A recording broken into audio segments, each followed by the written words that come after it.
Hello everyone, my name is Moushumi Das. Welcome back to study with RC.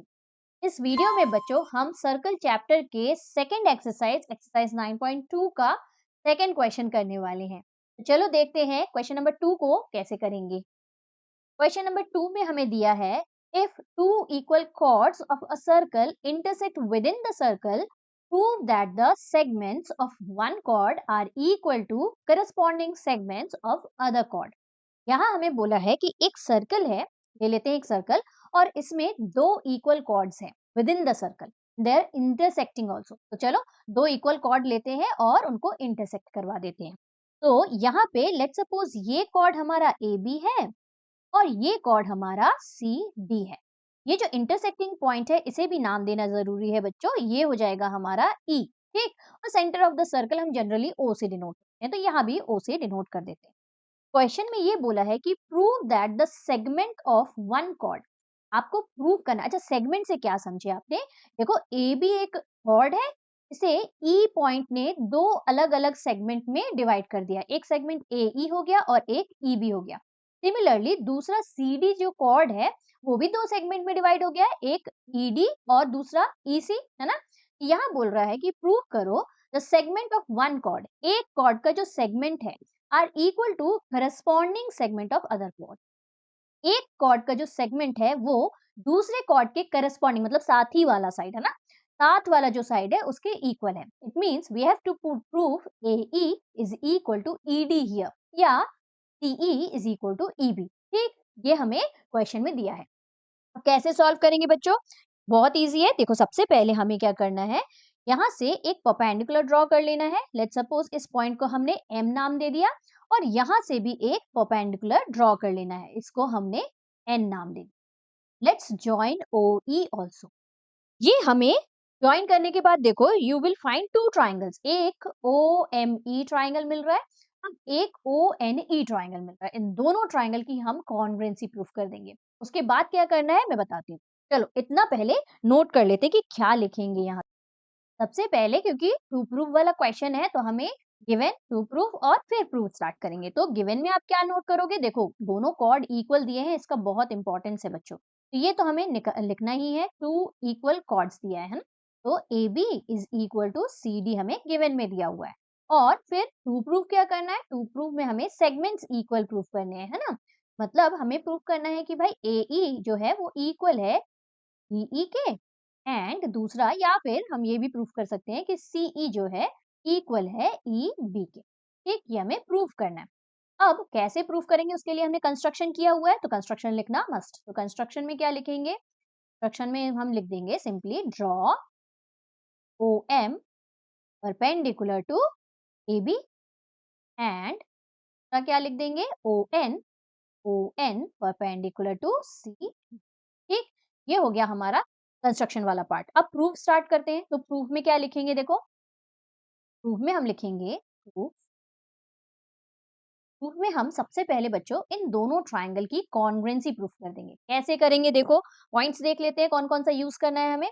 देखो ओ M perpendicular है तो मतलब M 90 degree का है, यहाँ एन भी 90 डिग्री का है। O N is perpendicular to C D, है ना।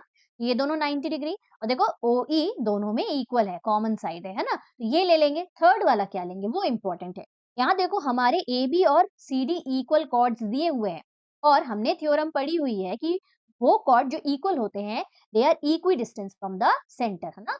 equal chords are equidistant from the center।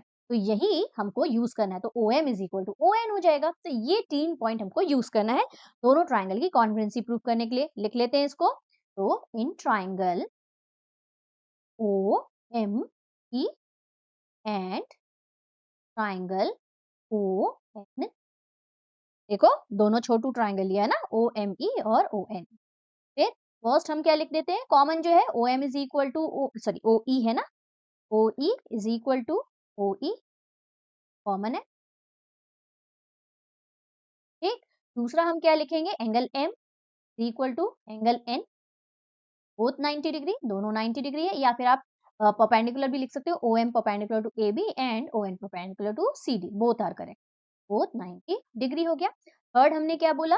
O M is equal to O N, और रीजन में थ्योरम लिखना है इक्वल कॉर्ड्स, इक्वल कॉर्ड्स,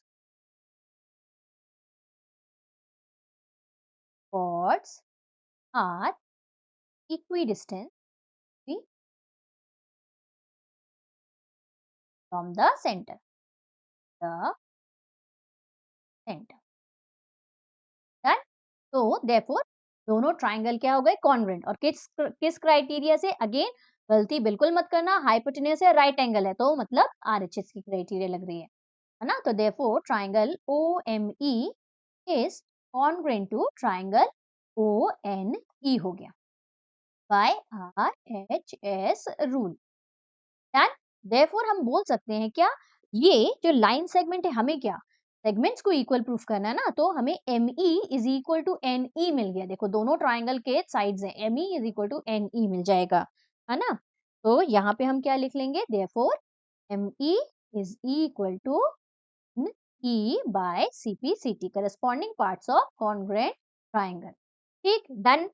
अब आगे क्या करेंगे, देखो आगे एक और थ्योरम का यूज करना है हमें।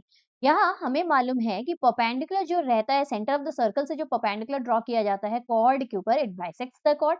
Perpendicular drawn from the centre of the circle bisect the chord. It means AM is equal to MB is equal to half of AB लिख सकते हैं। हाफ ऑफ AB क्यों, क्योंकि AM जो है AB का हाफ है, उसी तरह से MB जो है वो भी AB का हाफ है। हमें AB से मतलब है ना, उसको कॉन्सेंट्रेट करना है। तो चलो इस चीज को लिख लेते हैं। सिमिलरली यहाँ पे भी देखो CN is equal to ND is equal to half of CD लिख लेना है।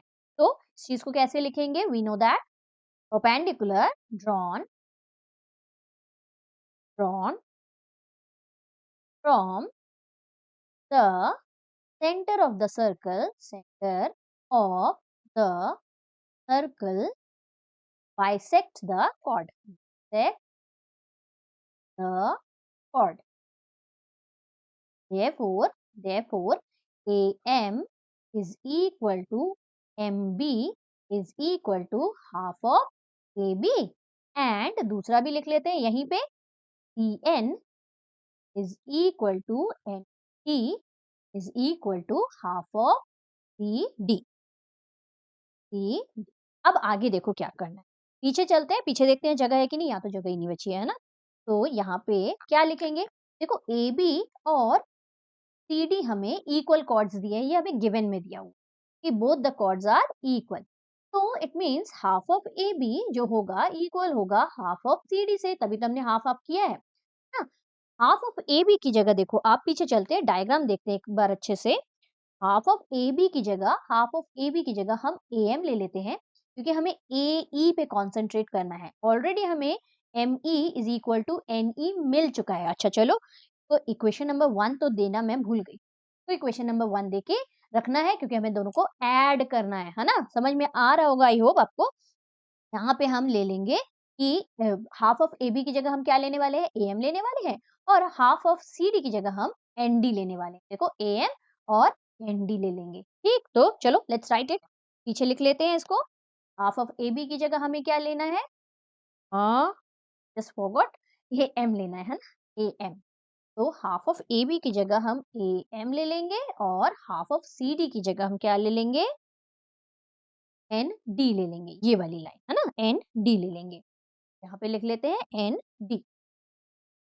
ठीक, अब इसे इक्वेशन नंबर 2 लिख लेते हैं और ऐड कर देते हैं इक्वेशन 1 एंड 2। बस कहानी खत्म होने वाली है।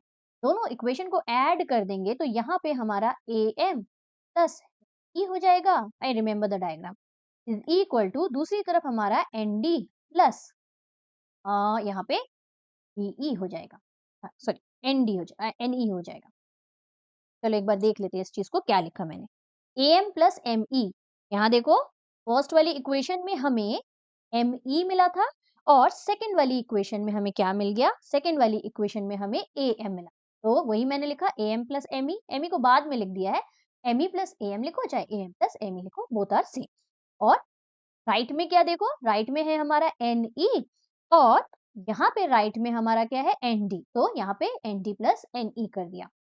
ध्यान से आप देखो, AM प्लस ME क्या मिल गया, AE मिल गया, और यहाँ पे ND प्लस NE क्या मिल गया, टीई मिल गया या ईडी मिल गया, जो भी आप बोलना चाहो, बोथ आर सेम, है ना? तो मिल गया हमें जो प्रूफ करना था। चलो लिख लेते हैं, क्या लिखेंगे? AE is equal to, simply हम AE is equal to DE लिख लेते हैं, क्योंकि देखो टू प्रूफ में हमने ए लिखा है। तो इन दोनों की जगह हम क्या लिख लेंगे? AE is equal to DE, hence proved. अच्छा, दूसरा वाला भी आप कैसे प्रूफ कर सकते हैं? देखो हमें मालूम है AB इक्वल है ED के।